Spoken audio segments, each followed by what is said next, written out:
Boo, tomatoes. Not just playing. Hey honeys, welcome back to my channel, and if you're new, welcome. What took you so long?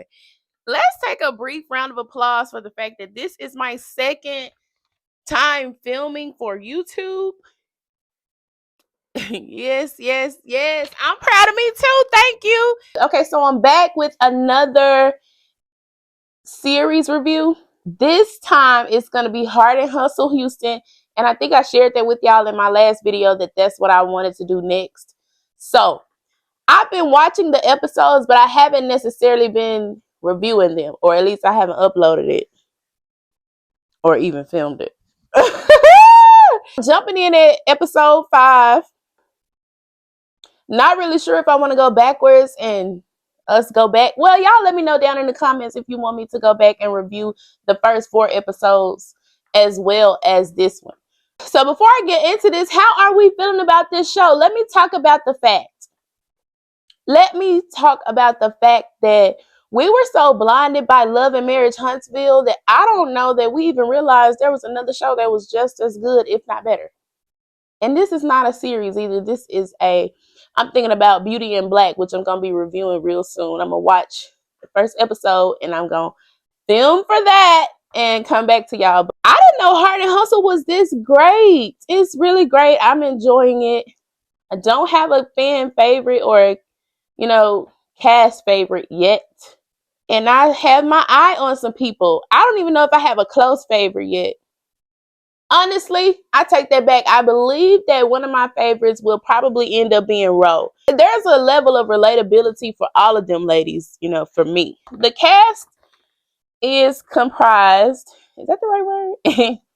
The cast is made up of these ladies. They are Elena Salisbury, who is an MUA. She's a CEO and a wife. We have Chloe Cook, who is an event planner. She's a widow and a mom of 3. She's also dating. Latoria Lemon, who is a PR and publicist, PR rep and a publicist. She is dating and she's also grieving the loss of her father. Relatable to me. Also the mom and the MUA, that's relatable to me. We have Labrina Jackson, who is a spa owner. She's a horse breeder, a wife, a mother, and an entrepreneur. Then we have Manira Page, not a huge fan, who is an engineer, a content creator, and a mom. Ro Grady Pachardo, entrepreneur, and she's in hospitality, and she's also a single mom. I wish they wouldn't label it like that. She's a mom who is single. Anyway. And then we have a recurring cast member, Chiniqua. Boo, tomatoes. Not just playing. I just play. I have nothing against Chiniqua, but she came.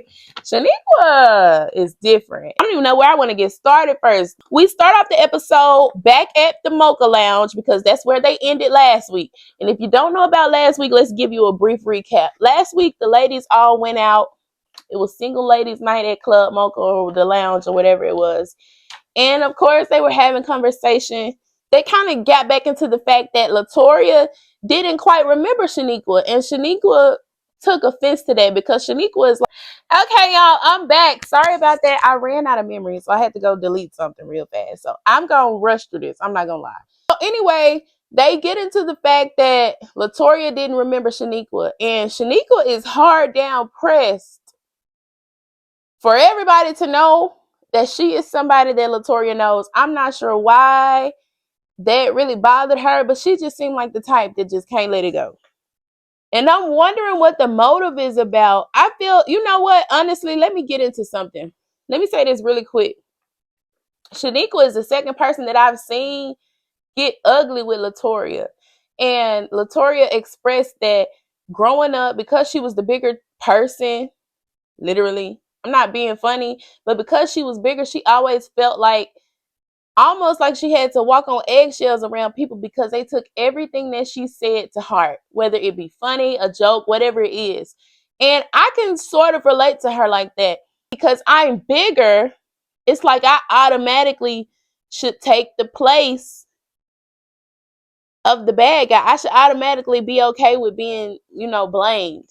We saw that a little bit with her and Manira when Manira got, offended about her age. Something about her saying something about apple juice. Come on now, we really mad about apple juice? Be for real. I think that subconsciously, and I talked about this on my TikTok this week, subconsciously, America, people in general have been trained to treat, it's a few people that we've been trained to treat like second class citizens. I feel like I think that she tried to little girl her the same way that Manera did. And I don't like that. She was so hard pressed. She had a piece of paper like I did. This piece of paper. Chiniqua came to the dinner. She was like, well, I actually have a printout. You said you didn't know me, but in fact you do. And I'm trying to figure out why, since you work in PR, you trying to hide that you know. Who are you? Who are you, Chiniqua?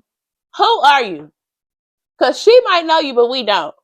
And to be quite honest, after this scene, I don't care to. I don't care to know you.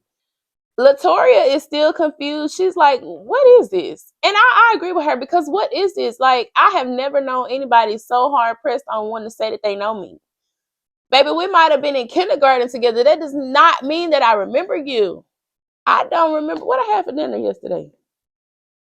You see my point? Okay. Ro is kind of giving a little bit of commentary, and I like Ro. Ro is giving some commentary about it, and she's like, you tripping about something that happened like 10 years ago in 2014?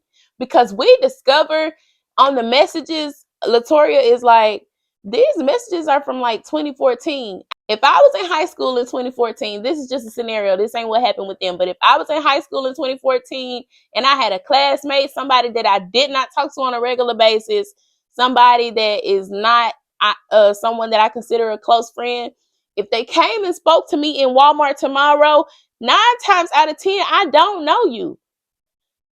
And I don't remember you. I hate to say it like this, but even if you try to jog my memory, it's not 100% a guarantee that I would remember you. I don't know why that was something to be so offended about. Maybe she was just looking for a moment. After all, this is reality TV. Ro kind of stepped in and she was basically, y'all know I'm paraphrasing, right?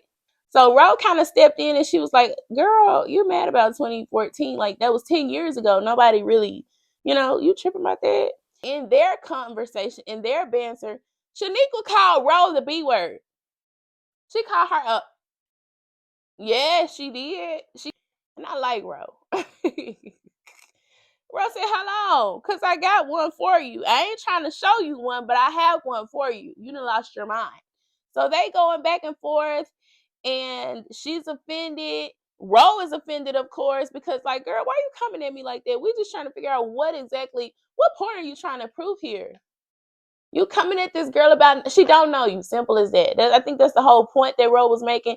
I don't think that she was necessarily trying to take up the fight, but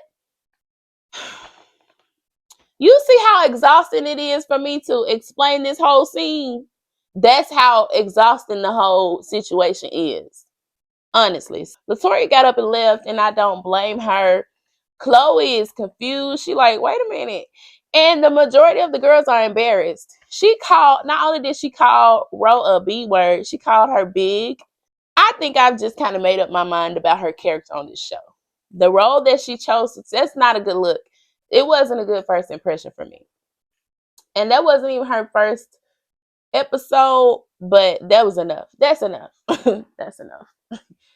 Okay, y'all, so by this time, everything with my setup went left. So this is part 1. Don't forget to subscribe and turn on your notifications for part 2. Like, comment, and see y'all next time. Peace and blessings.